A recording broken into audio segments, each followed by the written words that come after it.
هذا المجدول، هذا الأتريان خفيف ما تلقح زين.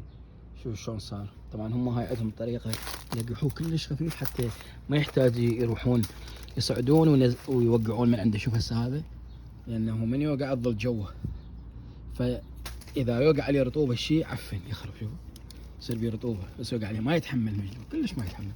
فكان المفروض اخف اكثر لكنه خفيف هو يعني ماكو.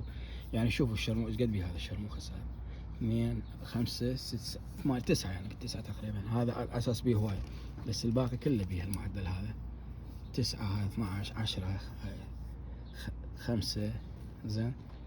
فكله هيك يعني. فكان هم تلقيها صار خفيف لكنه ذاك الثاني صار اخف من عنده، فجأة يصير اكبر من عنده. شوفوا خفيف. طبعا هذا بعد وقت لانه هو المجدول بالتاسع يبدأ يرطب، يعني هو بالثامن نهاية الثامن يلون. فهسه احنا بشهر السادس يعني ما شاء الله بعد هواي وقت على يحجم ويكبر. يعني السنة ذني مهمن هواي لان طلع بيهم فسائل هواية فوق هواية، فراح انتظرهن شوية واشلعهن بعدين. زين. فهذا ما شاء الله شوفوا حمل المجدول كل ما يخوف كل ما يكبر. هذا شوفوا.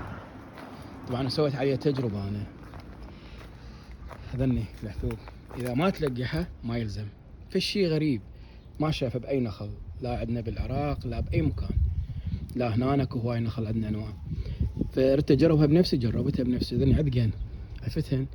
طلع متاخرات ما لقحتها. اذا ما تلقحها ما يلزم يوقع كله يوقع. زين. ما يصير شيص يعني ماكو شيص، هذا ما يبي شيص. هذا لو تلزم يصير خلاله، لو ما تلزم وتظل هيك مثل هاي. شوفوا شلون هاي تظل هيك صغيره مثل هاي يعني ما تلقح. زين.